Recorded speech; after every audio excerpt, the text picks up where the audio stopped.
बिस्मिल्लाहिर्रहमानिर्रहीम अस्सलाम वालेकुम। इन्फो टीवी की एक और वीडियो में खुश आमदीद। आज की वीडियो में हम बात करने वाले हैं मल्टीपल विज़िट वीज़ा के बारे में और हम आपको बताने वाले हैं कि विज़िट वीज़ा ओपन हो चुके हैं या नहीं और कब से आप जो है विज़िट वीज़ा को हासिल कर सकते हैं। तो जल्दी से वीडियो को शुरू करने से पहले वीडियो को लाइक कर दीजिए, वीडियो को शेयर कर दीजिए, चैनल पर नए हैं तो चैनल को सब्सक्राइब करके साथ में मौजूद बेल आइकन को प्रेस कर लीजिए। सबसे पहले ये बात कर लेते हैं कि क्या विज़िट वीज़ा ओपन हो चुके हैं। जी हाँ, बिल्कुल हज के इख्तिताम पर विज़िट वीज़ा मुकम्मल तौर पर ओपन हो चुके हैं। आप जब चाहें आप अप्लाई कर सकते हैं ऑनलाइन। आपको ऑनलाइन करने के लिए अप्लाई करने के लिए visa.mufa.gov.sa पर जाएं, ऑनलाइन अप्लाई करें। जो फॉर्म निकलेगा उसको प्रिंट करके अपने स्पॉन्सर अपने कफ़ील के साइन करवा के चैम्बर करवा लीजिए और 24 से 48 घंटे का इंतज़ार कीजिए, इंशाल्लाह विज़िट वीज़ा निकल आएगा। ठीक है। और आपको बताता चलूँ, यहाँ पे कुछ महीने हैं जिनका विज़िट वीज़ा नहीं निकलता, जैसे कि साई ख़ास है, साई काम है और निज़ाफ़ा, इस तरह के जो है वो इस तरह के महीनों पर विज़िट वीज़ा नहीं निकलता। ठीक है। और उसके लिए अलग से एक वीडियो हमारे चैनल पर मौजूद है, आप उसको देख सकते हैं। और इसके अलावा बात करते चलें मल्टीपल विज़िट वीज़ा के बारे में।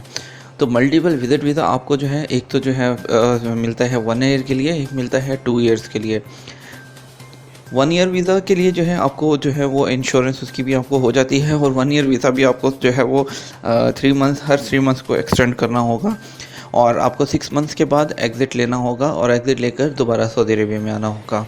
इसी तरह 2 ईयर्स वाला वीज़ा भी बिल्कुल सेम होगा। उसके लिए इंश्योरेंस जो होगी वो 1 ईयर तक वैलिड होगी और उसके बाद हर वीज़ा को आपको हर 3 माह को एक्सटेंड करना पड़ेगा। उसके लिए अप्लाई करने का प्रोसीजर बिल्कुल सेम है जिस तरह से आप जो है वो अप्लाई करते हैं, बिल्कुल नॉर्मल प्रोसीजर जिस तरह से अप्लाई करते हैं। बस वहाँ पर सिंगल एंट्री सेलेक्ट करने के बजाय वहाँ पर आप जो है उसको 1 ईयर मल्टीपल या 2 ईयर्स मल्टीपल करेंगे। और उसके लिए ज़रूरी नहीं है हर 6 माह बाद के आप जो है पाकिस्तान जाएँ या कहीं जाएँ, आपको बस आपके पासपोर्ट ऐप पर एग्ज़िट की स्टैम्प चाहिए होती है। वो आप चाहे जो है बहरीन के बॉर्डर से होके क्रॉस करके तो वहाँ से वापस आ जाएँ। आप 6 माह के बाद ऐसा कर सकते हैं और 2 ईयर्स तक आप यहाँ पर स्टे कर सकते हैं।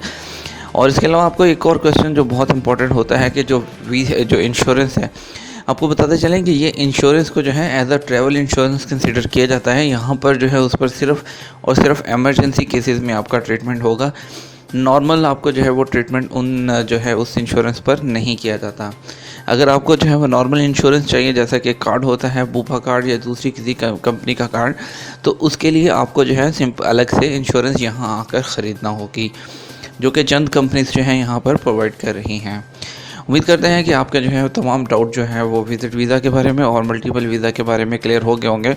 और आपको बताते चलें कि जो मल्टीपल वीज़ा की फ़ीस है वो 675 रियाल है जो आपको जो है पे करना होगी और जो normal single entry visa fees है उसकी 338 फ़ीस है। इसके साथ ही हमें इजाज़त दीजिए। अगर कोई क्वेश्चन हो तो नीचे कमेंट सेक्शन में हमें बता दीजिएगा। इंशाल्लाह आपके कमेंट्स का, आपके सवालों का जवाब देने की भरपूर कोशिश की जाएगी। अपना ख्याल रखिएगा, हमें दुआ में याद रखिएगा। आपके कीमती वक्त का शुक्रिया। अस्सलामु अलैकुम वरहमतुल्लाहि वबरकातुहू।